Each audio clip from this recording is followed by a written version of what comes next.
Drew will be about at his 24-yard line. Low snap. Snap bounces, but good kick.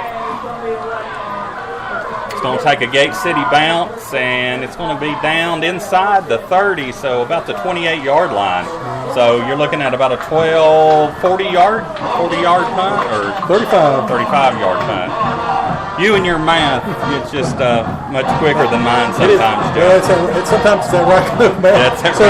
It may not always be right. So, but again, so Gate City's got them in their half. They need a defensive stop here to limit South, get some momentum early again, that if they can stop this powerful offense, again, that's scored at will the last two games. Yeah. Let's quarterback's going to be Luke Pollock. He's going to go up under center himself where he usually is in the shotgun. They hand the ball off, and he's stopped behind the line. Making that tackle right there was number 55, Michael Calhoun. I believe there was a loss on that play right there, Joe. Again, Calhoun came back last week from the injury. He didn't play against Richlands. Played inspired, and again, that's a big thing, is getting him back, creating problems again for the Sullivan South offensive line. Quick in the shotgun. This time is Luke Pollock. Luke is looking over. It's going to be three wide receivers to the far side with one running back in the backfield. It's going to be a slant pass over across to the far side. Excuse me. And there's going to be a marker on the play. It's run out of bounds right there. It's going to be... I'm not sure what they're going to call on that, Joe. That's why it's taking just a minute. It's going to be holding, looks like, at the end. Running that bubble screen, that's a staple out of that three wide receiver. Again, the back set directly behind the quarterback in the gun. Again, it creates that natural. That's what South wants to do, is get into space, have their speed against Gate City speed, and have these playmakers do what they need to do. But again, that was a penalty. First penalty of the game again for Sullivan South. It was holding, and now it backs it up to second down and 15. Yeah, second and 15. I'm so used to calling the slant last week. I got all excited and called the slant pass. But again, we've got five wide receivers, empty backfield, two to the far side, three to this side. A little bit of pressure. Pollock gets away from it, but here comes more pressure, and it's almost intercepted. Are they going to call grounding on that? It was almost intercepted by a diving number 7, Landon Blanton. Again, a lot of pressure on him that time. Almost a sack way back around the 15-yard line, Joe. Calhoun, again, putting some pressure. He broke contain, though. If Calhoun could have kept him inside, he had some troops coming up the middle. But again, great play for Gate City. Big third down. Let's see if we can't stop him on 3rd and 15. Yeah. 3rd and long, Joe, with 8:55 to go. They're at the 25-yard line as Pollock goes back in the shotgun. He empties the backfield again. 3 to the far side, 2 wide receivers to the near side. Let's see if they try that slant pattern that they run so much, which they do, and it's dropped. Pass was high, intended for Aaron Watterson, and they tried kind of a small slant at about the 42-yard line, which pass was high. He would have had enough for the first down, but it was dropped, and it's going to be 4th down. If South watched the film from Gate City last week, they know that slant where they ran him off would work. Colby Light on to kick the ball. Good booming kick right there. It's going to be returnable for Gate City. Gate City fumbles it slightly, but they return the ball to about the 43-yard line. So good return right there for the Blue Devils. DeAndre Mack with that return. Returned about 5 yards. But what I was talking about just a moment ago, again, if Abington last week, they ran out of that twin set to one side where the first receiver would clear out and the second would slant behind him. Yes. It was open all night. That was kind of an adaptation of what they did on offense right there. He was open, but he dropped it. As Gate City's got the ball, 1st and 10 on the 43. That was more of a post pattern with a slant at the end, and again it was overthrown. So it's going to be Gate City ball at the 43-yard line. Best position we've had on the field so far. Handoff straight ahead. It's going to be to Landon Blanton. Landon gets a good 3 to 4 yards right there, where it's going to be 2nd and 7 as we're right at 8 minutes and 20 seconds to go here in the first quarter with no score. Gate City at midfield almost with 2nd down and 6. We've got 2 in the backfield. We've got and 1 to the right side as we hand the ball off, and we carry a defender. And it fakes. No. That was an option right there. I thought he pulled it out. He pulled it out right at the last minute. We faked the handoff up the middle as there was 2 or 3 players that went to tackle our player right there. But we hold on to the ball, and Sally gets the ball, takes it across midfield for a Gate City first down. Yeah, he was so wide open, he sort of scared himself there. Didn't know whether to pitch it or run. But again, first down, Gate City starting well here. They're in Sullivan South territory. So here we go. We do hand the ball off this time in the backfield, and we're going to get stopped right there. We've got to be able to take that ball up and down instead of back and forth. Are they calling a fumble on the play, Joe? I thought he was down. I thought he said that his momentum had been stopped, but no.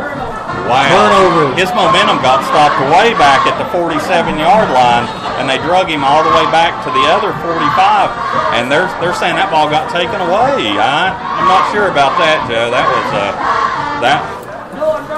One turnover again. They can't afford to do that. 7:53 left here in the first quarter. No score. Again, Pollock has the ball, 1 running back in the backfield. He hands the ball off this time, and he's going to get a little bit, but not much. That, again, is going to be Julian Reed on the carry. Julian gets about 5 yards. Going back to that turnover right there, again, there was 3 South players right there that tackled him, and one just knocked it away. He was driving. He was going back from the fumble, but again, can't cry over spilled milk. We just got to keep him, stop him here. So again, it's going to be 2nd and 7 at the 42, and there's going to be a timeout. It's going to be a marker on the play. False start on Sullivan South. 2nd penalty of the game. Got a little excited right there. Gate City's got to make a stand here again. Sullivan South opening up in Gate City territory. It is 2nd down and 12 on the Gate City 47-yard line. Big stop right here over these next 2 plays right here.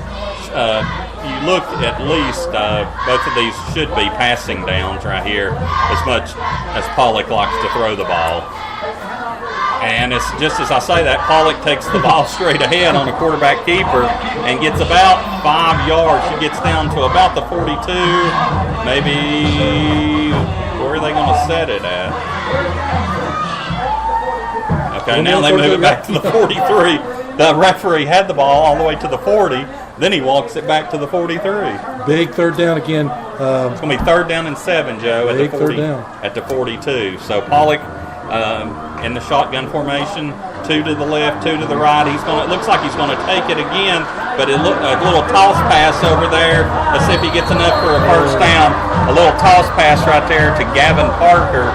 He stutter steps and gets down to about the 36-yard line, but I don't think it's going to be enough for a first down. It's going to be 4th down. 4th down, four down territory, I believe here. I believe South's going to go for it. That's kind of a variation of that run-pass option. Yes. I know anybody watched the opening game last night with the Eagles and the Falcons, they talked about that. The run-pass options are pretty often. But again, to give somebody like Pollock that opportunity to throw it or run it, he's pretty versatile. As it's 4th and 1. As it was almost a sideways shovel pass as he came over to the near side right here. Here he goes. It's going to be a pass on 4th and 1. Wide open. Incomplete, Joe.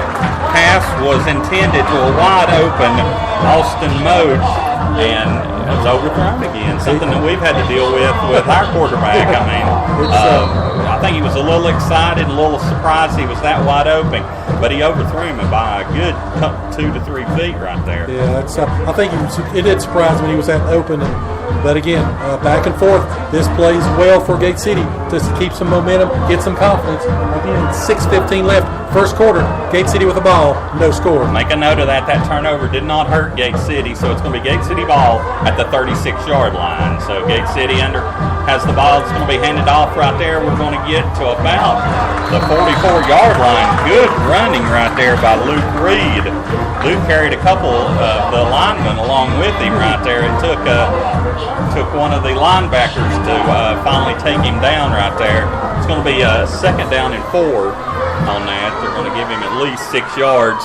And those were a tough 6 yards that Reed got right there. And that's what they've got to do. They've got to control the clock. They've got to not turn the ball over. Good running right now for Gate City. Again, no score here in the first quarter. They're in that 3-back set you were talking about last week right here, Joe. And they're not going to get very far. Again, that's going to be Levi Roten, who may have got back to the line of scrimmage, maybe a gain of 1. What can you explain that 3-back set? I always have trouble trying to explain that as good as you do. It's a variation. It's the old T formation, but it's not really what you would call a T.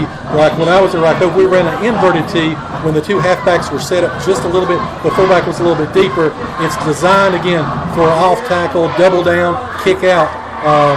But again, that gives them 3 backs, gives them more of that Green Bay kind of look. Green Bay right, Green Bay left is what they're kind of trying to run. And almost possibly a good chance for the option on that play too. And before we can run this play right here, as we talk about it, there's a marker on the play. It may have been a delay of game or a false start on Gate City. We'll see. False start again. Like I said, everybody wasn't on the same, but again, can't afford that. You're 3rd down and 3. Now it goes back to 3rd down and 8. We can't put ourselves in that kind of situation. Again, we are coming into this ball game. We are 2 for 19 on 3rd down conversions. My goodness. But it's again, you got to look at who we played, Richlands and Abingdon, and we've got 4 minutes and a half to go here in the first quarter. Gate City has the ball 3rd and 8 on their own 43. Again, we have another time right here. Whistle blows, and it's going to be timeout, Gate City. So while Gate City takes a timeout, we will too. Again, with 4:25 to go, you're listening to the home of the Blue Devil Sports. This is Gate City Sports Radio. Whether you're headed out to the game or if you're just looking for something great to eat, stop by and see the outstanding folks at the Campus Drive-In on Kane Street in Gate City. Campus Drive-In supporting Gate City Athletics for over 60 years, and they have a tremendous selection of breakfast, lunch, and dinner items, and they're open 7 days a week. Also go in and ask about their new ice cream machine as well. So give them a call for call-in orders at 276-386-3702. Again, that's 276-386-3702. Again, we are back as the band strikes up. It's a big 3rd down and 7 for Gate City here in the first quarter. It's going to be Sally under center, two running backs in the backfield, one wide receiver to this side, 2 to the far side. South is running about a 4-4-3 defense right now. They're expecting a pass right now, but we'll see. What is that? Yeah, it's a 4-3. He's back there, one out back there. Looks like we're trying to do, well, we wanted to set up a screen, but it's not going to work. Well, maybe it will. Pass is complete right there to Reed.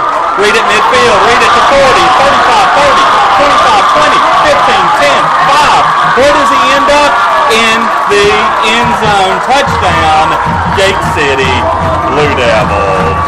61 yards. Sally connects again on the screen pass. They snuffed it out, but again, he went back to leak out back. It just sort of was there. Raced down the sideline. Again, Gate City scores. 4:08 left here in the first quarter. Blue Devils lead 6-0. He was looking to DeAndre Mack on the far side. Mack was covered, and then coming open was Reed on the near side, and he went almost untouched. Snap down, kick up, and this kick is good. With 4:08 to go in the first quarter, Joe, your Gate City Blue Devils 7, Sullivan South 0. Again, you're listening to the home of Blue Devil Sports. This is Gate City Sports Radio. Tremendous customer service, affordable prices, and outstanding work. That's what you're going to find at State Line Collision. They take care of all your collision repair, body work, paint, and automotive needs for everyone in Southwest Virginia and Upper East Tennessee. And they want to take this opportunity to say thank you for the thousands they've been allowed to serve, and they look forward to serving the next thousands into the future. So if you've got a need, give them a call. 423-392-0828. Again, 423-392-0828. State Line Collision, proud supporters of Gate City Athletics. Everybody went over. And we're back there, ladies and gentlemen. Again, Gate City with a 7-0 lead. 4:08 left here in the first quarter. as we were talking about right before, that was a broken play, but that's fine. But they